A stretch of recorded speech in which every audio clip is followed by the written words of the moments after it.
Meron na pala tayong makingkawa dito mga guys. Na first time ko nga magluluto ng pansit na ganito karami. Kaya sana mga guys magustuhan nga ng mga pagbibigyan natin. Na pumunta nga ako ngayon dito sa my school. Kasi yung iba dito mga guys, dito na nag-evacuate sa sobrang taas ng tubig. Hello po. Medyo nagtagal nga yung baha dito sa amin mga guys. Kaya naman maaga na rin kami namili. Kasi magluluto nga ako ngayon. Nawalaan nyo na lang mga guys kung anong lulutuin ko dyan. Ay parang di ka naman nag-intro ng pansit chawot. Manghiram pala muna ako sa kapitbahay ng lutuan mga guys. Kasi medyo maliit yung lutuan namin. Na eto nakairam nga ako kay Ate Malu. Nasakto mga guys, di niya naman daw ginagamit to. Kaya pinairam na rin naman na sa akin. Na ang laki nga nito sa personal mga guys. Para ka rin pala maglalaban ng damit dito oh. Kaya naman nung makairam nga ako ng malaking kawa, hinanda ko na nga rin dito yung mga napamili para makapag-umpisa na nga tayo magluto. Na eto nga isa gusto ko talaga mangyari mga guys naman pa man. Yung bang makapagluto tsaka magpakain sa iba. Ako chawat parang napakasarap kong magluto ah. Siguraduhin mong masarap yan. Pero sasarap nga to mga guys kasi may mga kasama ako dito. Na nagpatulong nga ako dyan kina ate. Kasi mas expert nga si ate sa paghiwa na ng carrots. De mga guys, kapag maramihan talaga yung niluluto, kailangan marami rin yung tumutulong. Na kung ako lang kasi dito mga guys, baka imbis na maging merienda tong pansit, maging almusal na to bukas. Chot! Mabilis lang din naman din namin tong nahiwa. Kaya naman tara, lutuin na natin tong mga guys. At nang mapuntahan na nga natin yung mga nasa evacuation center. Na grabe no mga guys, ilang araw na nga kaming baha dito. Kaya may mga ibang bahay na rin na sumuko. Hindi na kinaya. Nabuti na nga lang din talaga mga guys, meron second floor yung bahay namin dito. Kasi kung wala mga guys, baka sa ibang bahay ako nakatira ngayon. Pero wait lang mga guys, lagay lang muna ako ng pamintang duwag-duwag dito. Para ba mas sumarap tong niluluto nating pansit. Naglagay na rin ako ng chicken cubes, oyster sauce. Natansyahan lang din mga guys. Nasa mga oras nga na yan. Wini-wish ko din na sana masarap nga tong maluto natin ngayon. Kasi marami na makakatikim dito. Pero sa amoy nga nito, mukha naman siyang masarap.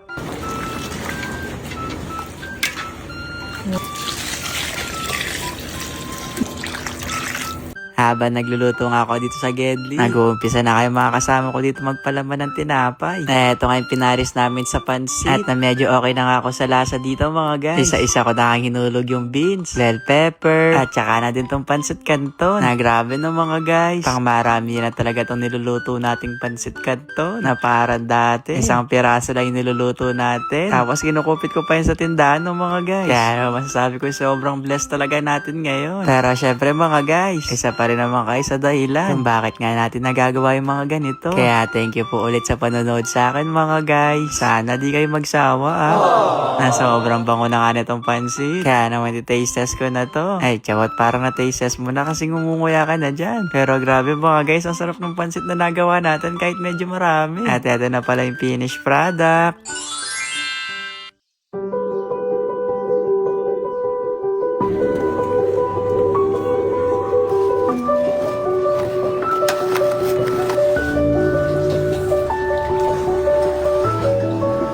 Sige ako na lang.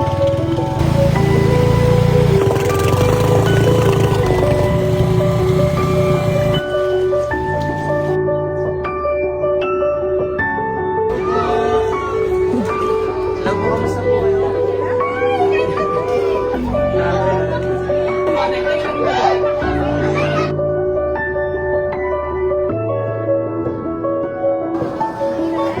Hello po.